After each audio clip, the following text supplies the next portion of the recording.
K-Rock here with Behind the Bands. We are in Hagerstown, Maryland, and I just kind of made up my own term for them, Boston's premier rock and roll band. We are here with Lansdowne from Boston, Massachusetts, and they're going to be playing tonight here at Breakaways too. Guys, if you could introduce yourselves and what you do in the band, and I have a few questions for you. I'll start out with Josh, I do rhythm guitar and back vocals. Mike, I play bass. Sean, I play lead guitar. Glenn, drums. John, I sing. Now I want to talk about their album, Blue Collar Revolver. It's an album that I actually came across on the internet and said I got to figure out who these guys are. Now tell me, how long has that album been out and how long you've been touring to support it? Now since July, and it's selling great. We've been supporting it since July. On and off with Pop Evil, been out with Blackstone Cherry, we're out for a run with Puddle of Mud, and now we're out with Pop Evil and Otherwise Again, so super stoked on it. Now I'm going to call out my favorite, Watch Me Burn, my favorite song on that record. We say record now because we're old people, but on that album. But there's a video for that. Can you talk a little bit about the video and tell us how that came about? Yeah.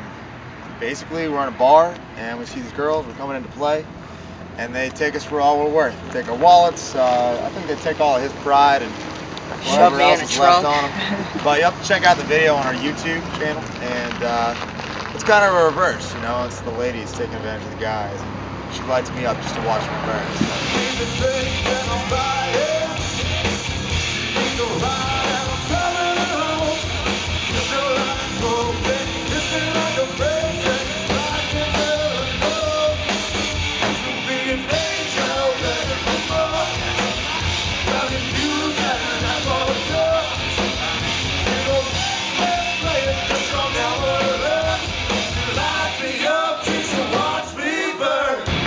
Damn tease. Now, is there a meaning behind Blue Collar Revolver, like the concept? I looked at the cover, I'm trying to always read, maybe sometimes I read more into it than there is. Is there a meaning behind that? No, you're reading it right. Blue Collar Revolver, it comes out of the song No More, and it's a commentary on the fact that we as kind of like middle America, like middle income people, need to rise up and have a voice, not only in rock music, which is kind of dying out a little bit, we need to bring it back up, but also, you know, we've got a recession going on, people need to find jobs, and I don't know, man, the cover itself has that one guy getting off the assembly line saying F it, and, you know, I'm going to do my own thing. So it's important for people out there to know, you know, you're a weapon, whether it's for good or for bad, and you're the Blue Collar Revolver, so fire that shit up. Now you talked a little bit about, you were just saying rock kind of, you know, we got to fight to keep it alive and all. You were one of our favorite venues, Rams had last night. Now talk about the Boston rock scene a little bit. You guys let us know what's up there. And is there any kind of premier club there? Or? Go ahead. Kids died about probably 5 years ago. Yeah. And unless you're in like a hardcore metal band, pretty much you have no market. That's why we were so incentivized to start touring so early. Toured right out the gate, trying to make a name for ourselves nationally. We love being in the Midwest. The Mid-Atlantic's really adopted us well too. And it's hard back home because people think Boston is this epicenter of music, and we're trying to build that back up again, but it's definitely kind of on the low right now. Now, we know what a great scene Baltimore has. Now, we cover music up and down the East Coast, but Baltimore is my hometown. We know what a great live music scene they had. And it was so funny to find you guys because shameless plug here, last month in Shockwave magazine, we did an article called A Few Bands Need to Bring to Baltimore, and top of the list was Lansdowne from Boston, Mass. Yeah. Now, you guys, how long have you guys been touring with Pop Evil? And tell us a little bit about the tour. What's been going on there? We've been touring on and off with them for about 7 months, and it's been great. They've adopted us like their little brothers. We've learned a lot from them. We've come up with them a little bit, and some of the stuff we can't talk about. But it's been a hell of a time. There goes that next question. Yeah, get rid of that.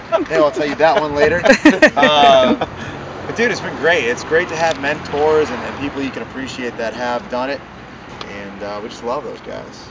Now the single "Conquer Them All" is out. I actually, frankly, the first time I heard "Conquer Them All" was yesterday before the live show. I went online to check it out, and it's on iTunes right now.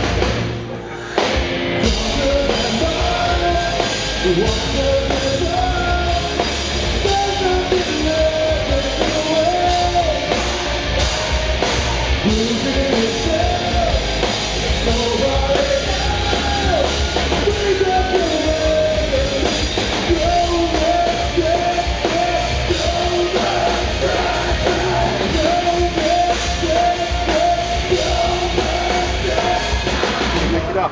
Talk to us about Conquer the Mall. It's a big single we just did with Johnny K, who did the Stain record, Disturbed records, did the Seven Dust record, and you know, we're very proud of it. It's on radio right now. You can request it any rock station you listen to. Sirius XM's playing the hell out of it, and they were playing Burn a lot too, so we really appreciated that. And man, it's just like it's a feel-good song. I mean, we talk about it. It's a rock anthem that can be done with sports or fighting or whatever. No, it's true. I mean, it's something that for us, being huge sports fans, when we were in the studio and John started kind of rocking out this riff, it was just like, okay. And the night before, John was watching UFC, and you know, he was playing around with some lyrics, so it kind of all came together organically, but at the same time, because of what we love, and like, you know, some of the things in our passion, just like, we've got to do something that just is kind of dominated, and I think we you know, accomplished that goal with this single. Yeah, man. Now, we got a killer rock station in Baltimore down there, so make sure you hit 98 Rock up and ask for Conquer the Mall. What is the hardest thing? Now, you guys are man on the rise. What's the hardest thing about taking it to that next level these days in the modern music industry? Sustaining it. I think it's, especially, I mean, with the advent of MySpace and you've got Facebook and everything, those things are really helpful to get out to your fans, but it also creates an oversaturation. So there are so many bands vying for the same markets, for the same tours, and especially for the same radio slots. That's why it's so important. If you like Conquer the Mall, please call in, request it on 98 Rock, download it on iTunes, and just making sure you stay, you know, present and prevalent with the fans. But I think we try and overcome that oversaturation with our attention to our fans. Every Facebook post gets a comment back. We try and make sure it's a real community, because that's what we're here for, man. We can't do it without them. We can't tour without them. We love to tour. And you guys made a lot of friends last night at Ram's Head, I can tell you that, because I know the folks around us were talking about y'all. There's some handsome guys and otherwise. Otherwise over there. Say what's up. I'll be back in like Yeah! 3 hours. Done deal. Okay, I'll come What? back for you. No problem.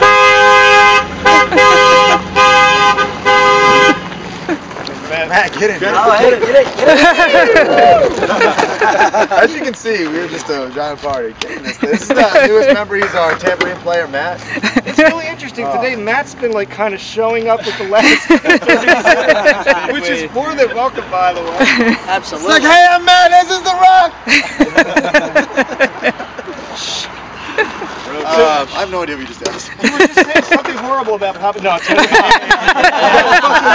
Don't tell him that story. I left out the pictures, though. What did you just ask? I didn't. So, a question I had for you guys. I always try to play around with this. You're an original band, as I said, did all originals. Is there a cover you do, or is there a cover you're thinking of doing or want to do? I want to do a Hanson medley. For real? I want to bop the shit out of America. And then I want to get right into Creed, and then I want to spank it with some Hoobastank. Anybody else got a cover they want to try? Sean's got one. Elton John, Rocket. Yes. You want to cover Rocket Man? Yeah. Yes. Ever since I was a kid. All right, Tiny Dancer. It's a pink suit or something. Wow. I didn't know this about our bandmates. So. I mean, I love Elton John, but I don't know if we can do Rocket Man. Rocket Man. God, We fired up the whole debate. We'll here. just tune it down to A sharp and we'll just I think freaking it's more rock of the a shit out of carnival it. now. So, alright, so we're going to go from Hanson to Creed to Hoobastank to Rocket Man. Then we're going to retire. Because I don't think we'll have a fan base left. Good. I don't know. It actually sounded kind of cool to a certain extent. Yeah, we're going to do it in Spanish, too. It's going to be sick. What's the long-term plans for Lansdowne? When you wrap up this tour with Pop Evil, are you going to be writing, or are you going to be touring, or all the above? All the above, man. We never stop. We're writing a little bit now because we want to make sure we have enough stuff for the next record. And, you know, as soon as we're out on the road again, everybody will know it. We got some stuff working. We're super stoked. The thing we love the most in the world is touring. So as soon as we can get back out there, we'll throw those dates back up on the Facebook, and you guys will be first to know. This is K-Rock with Behind the Bands. We want to thank Lansdowne from Boston for being here. Big hug to our guys here. This is our second night in a row seeing them, and we're going to be enjoying it one more night, and we're probably trying to see them again every time we get a chance. So hopefully a big festival. We're looking. We call you guys a festival band, man. We want to see it one of the big fests. And you guys will be taken care of anytime you come to the Lansdowne show. And that's what we love to hear the best. Oh, yeah. You got it on cool, man. Yeah, we do. Verbal contract. Now you know.